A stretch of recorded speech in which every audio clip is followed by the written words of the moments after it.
Monsieur le Président du jury du prix Pierre Potier, cher Bernard, Mesdames et Messieurs les membres du jury, Monsieur le Président de France Chimie, cher Benoît, Monsieur le Président de France Industrie, cher Alexandre, je ne vais pas énumérer tous les patrons de filière que je vois en première ligne parce que je pense que ce n'est pas l'enjeu de cette fin de matinée. Mesdames et Messieurs, chers étudiants, chères étudiantes, chères lycéennes, chers lycéens, je suis très heureuse d'être avec vous pour conclure cette cérémonie de remise de prix et de voir autant de jeunes engagés, intéressés sur le sujet de la chimie. Et puis, cette cérémonie, elle vient finalement célébrer le talent et l'audace de la chimie française, un siècle, ce qui fait long quand même, après la création de France Chimie. Et vous me pardonnerez d'élargir mon propos un peu au-delà du seul prix Pierre Potier. Depuis Henri Moissan et Marie Curie, la filière chimie française demeure à la pointe de l'excellence scientifique. Cet engagement pour toujours se projeter dans l'avenir, nous l'accompagnons avec le plan d'investissement France 2030 présenté la semaine dernière par le Président de la République. Et ce plan, il renoue avec l'esprit de conquête qui a fait de la France un grand pays d'ingénieurs et un grand pays d'industrie. Alors, certes, nous avons traversé 40 années de capitulation industrielle. Mais nous voyons depuis 4 ans qu'en donnant un cadre plus attractif à nos industriels, en prenant peut-être aussi une part de risque dans leurs projets les plus innovants, nous sommes capables de développer une industrie moderne et conquérante. C'est ce que nous allons faire de manière massive avec France 2030. Les lauréats d'aujourd'hui sont les meilleurs exemples de ce qu'une filière peut préparer pour la décennie à venir et ils méritent à ce titre toutes nos félicitations. Je tiens évidemment à remercier la Fondation de la Maison de la Chimie et France Chimie de soutenir ce prix qui éclaire les meilleures initiatives de la filière en matière de performance environnementale et de développement durable. Et on le sait, aujourd'hui, cet enjeu va devenir central, non seulement pour notre environnement, mais ça sera un levier central de compétitivité et de différenciation concurrentielle. Et ce sont ces initiatives qui vont nous permettre de rester en pointe dans le jeu mondial. C'est cela qu'a vocation à accompagner France 2030. Nous avons besoin des initiatives industrielles pour rendre possible notre transformation écologique, pour réaliser nos ambitions. Après la crise sanitaire qui a affirmé l'enjeu crucial de résilience de nos chaînes de valeur, nous connaissons aujourd'hui une crise d'approvisionnement énergétique qui touche toutes les filières en Europe et notamment la chimie. C'est un problème de dépendance aux énergies fossiles, problème duquel nous nous sommes partiellement abrités grâce au nucléaire, mais simplement partiellement. Et face à cette situation dont je mesure l'impact pour la filière, vous le savez, j'ai réuni aux côtés de Barbara Pompili les membres les plus exposés au coût de l'énergie. Je tiens à vous affirmer notre engagement pour trouver avec vous les meilleures solutions pour passer ce cap. C'est dans l'immédiat. Mais cette situation, elle montre par ailleurs que le choix français d'une transition énergétique équilibrée entre renouvelables et nucléaire est le bon. Nous avons défendu la neutralité technologique dans la transition à Bruxelles et nous continuerons à défendre cette approche. La neutralité technologique, pour le dire très simplement, c'est que toutes les énergies bas carbone doivent être traitées sur le même pied et que, en tout état de cause, il serait absurde de sortir du nucléaire pour le remplacer temporairement même par du gaz, alors que c'est une énergie fossile émettrice de gaz à effet de serre. Il est pour nous fondamental que la capacité des États membres à intervenir pour pallier les insuffisances du marché et pour choisir leur mix énergétique soit reconnue. Et je crois que les Français ont investi pendant des années dans une filière solide et d'excellence, le nucléaire. Il n'est pas injuste que cet investissement soit aujourd'hui payé de retour justement par notre capacité à maîtriser notre coût énergétique. Cette situation de crise énergétique illustre également la pertinence des choix que nous avons faits avec France Relance et que nous allons poursuivre et approfondir avec France 2030. Ce plan d'investissement, il ambitionne de préparer l'industrie française au défi de la prochaine décennie. Et s'il est un défi auquel nous devons nous préparer, c'est le défi climatique. Il y a évidemment urgence, le GIEC nous le dit, mais c'est aussi dans ce cadre que nous devons construire la compétitivité de notre industrie au travers de la décarbonation. Et au fond, France 2030 complète le paquet climat européen Fit for 55. Vous savez, c'est ce paquet de mesures proposées par la Commission européenne pour nous permettre d'accélérer notre transformation énergétique et de réduire drastiquement nos émissions de gaz à effet de serre. Avec France Relance, nous voulons faire de la France un des pays les plus avancés en Europe dans la décarbonation du tissu industriel. Nous y consacrerons 5 milliards d'euros, qu'il s'agisse des grands bassins d'industrie lourde ou des PME. Avec France 2030, nous allons consacrer 4 milliards d'euros pour la décarbonation des secteurs les plus émetteurs, l'acier, le ciment, l'aluminium et la chimie lourde, en visant une réduction de 8 millions de tonnes par an, soit un tiers de l'objectif que nous devons réaliser en 2030. Et nous serons le premier État membre à déployer à cette échelle des outils innovants de soutien pour accompagner les investissements lourds nécessaires pour les secteurs et les protéger de la volatilité des prix du carbone. Une des filières clés aussi dans notre stratégie, vous le savez, c'est l'hydrogène. Et je sais pouvoir compter sur la filière chimie française pour jouer son rôle dans cette stratégie, à la fois consommatrice d'hydrogène, mais également pour développer les solutions utiles pour maîtriser ce vecteur énergétique décarboné.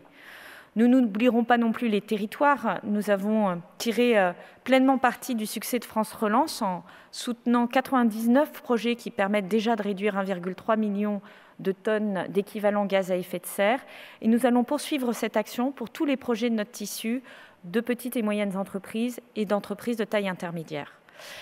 Mais France 2030 porte aussi une ambition, c'est de faire de la France une économie verte qui reprend son destin industriel en main. Comme l'a réaffirmé le Premier ministre à Saint-Nazaire le 30 août dernier, notre gouvernement assume la vocation industrielle de notre pays. Nous allons donc accélérer la conversion écologique de notre économie et de notre tissu productif. Nous le ferons en améliorant notre empreinte globale et en renforçant notre tissu industriel. La chimie est une des premières filières exportatrices en 2020 et elle a un rôle crucial à jouer dans ce programme. Transformer les procédés de création et de transformation de la matière, c'est la chimie. Permettre un recyclage efficient et propre, c'est la chimie.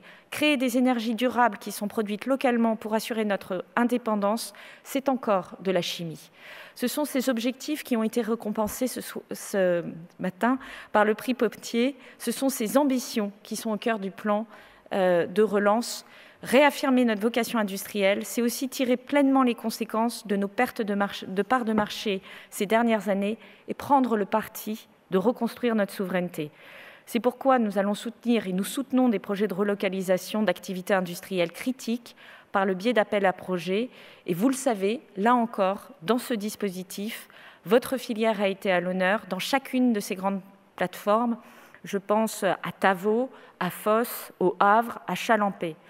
Vous jouez un rôle essentiel pour produire les bases pharmaceutiques, les polymères biosourcés ou les composants des batteries sur lesquels nos filières aval doivent pouvoir compter.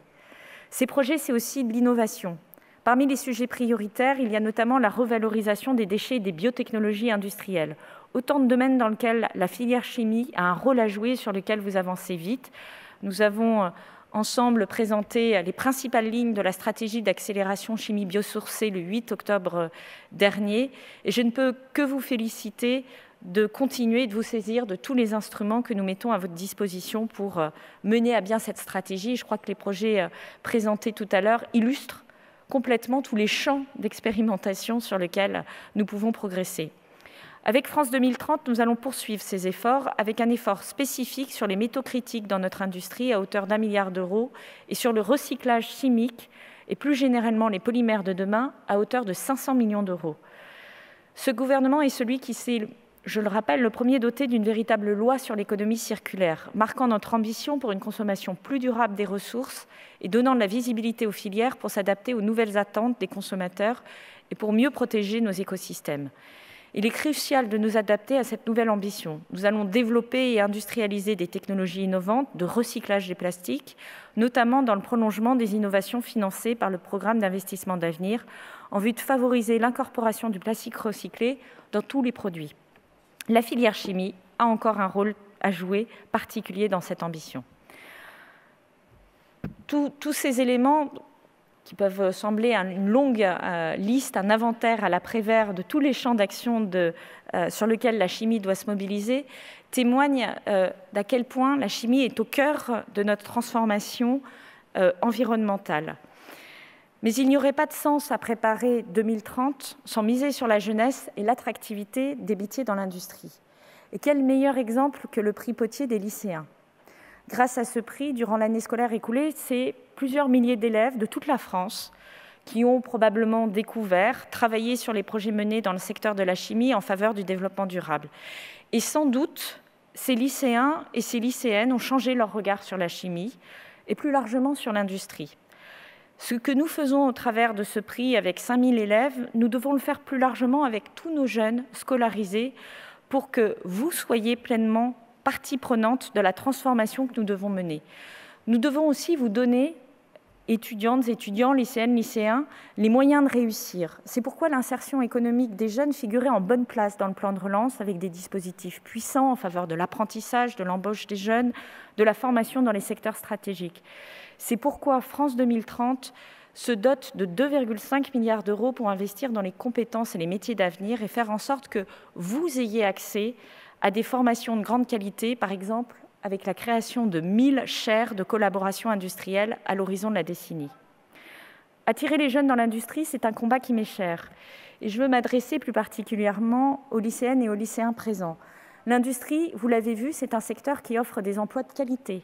C'est un secteur où votre défi est de changer notre manière de produire, un défi qui est aujourd'hui essentiel pour la planète. C'est un secteur où on a de la fierté à travailler. Construire des transports décarbonés, développer des matériaux innovants et biosourcés, construire une industrie numérique propre, sûre, voilà ce que vous pouvez réussir. Et pour cela, j'ai besoin que vous vous engagiez, comme vous l'avez fait lors du prix Potier des lycéens. J'ai besoin que vous en parliez à vos camarades pour leur faire découvrir ce secteur souvent mal connu et souvent mal aimé. Et je compte sur vous. Nous allons poursuivre notre effort pour le mentorat des jeunes, mais aussi pour développer des écoles de la deuxième chance, des écoles de production, pour que chacun ait sa chance et pour que tous les jeunes aient accès à des carrières dans notre industrie et que ces carrières soient pour eux une chance, une promesse d'emploi stable, bien rémunérée, avec des conditions de travail de qualité. Et j'ai particulièrement besoin des jeunes femmes. Et vous l'avez vu sur cette scène, il y a eu beaucoup de jeunes femmes qui ont reçu des prix, qui étaient engagés dans des fonctions de recherche et développement. Et pourtant, il y a encore trop de stéréotypes et trop peu de femmes dans la chimie et plus généralement dans l'industrie. Je le rappelle, une femme pour 2 hommes dans l'industrie et une femme pour 4 hommes à des fonctions de responsabilité. Et cela commence dès les études, avec seulement 30% des filles qui se dirigent vers des options scientifiques et moins de 20% des élèves qui intègrent des classes préparatoires de mathématiques, de physique ou de sciences qui sont des femmes. Pour toutes ces raisons, la féminisation de l'industrie est un combat que je mène depuis mon entrée dans le gouvernement. C'est autant une question de société parce que ces métiers, je le répète, sont mieux rémunérés, ils offrent des perspectives d'évolution, souvent meilleures que dans d'autres secteurs, mais c'est aussi une question de compétitivité, car nous avons besoin de tous les talents pour construire l'industrie de demain. Marie Curie disait « Nous devons persévérer et surtout avoir confiance en nous-mêmes. Nous devons croire que nous sommes doués pour quelque chose et que nous devons l'atteindre. » C'est à cette confiance que j'appelle nos jeunes, c'est à cette persévérance que j'appelle la filière chimie pour construire 2030 ensemble. Je vous remercie.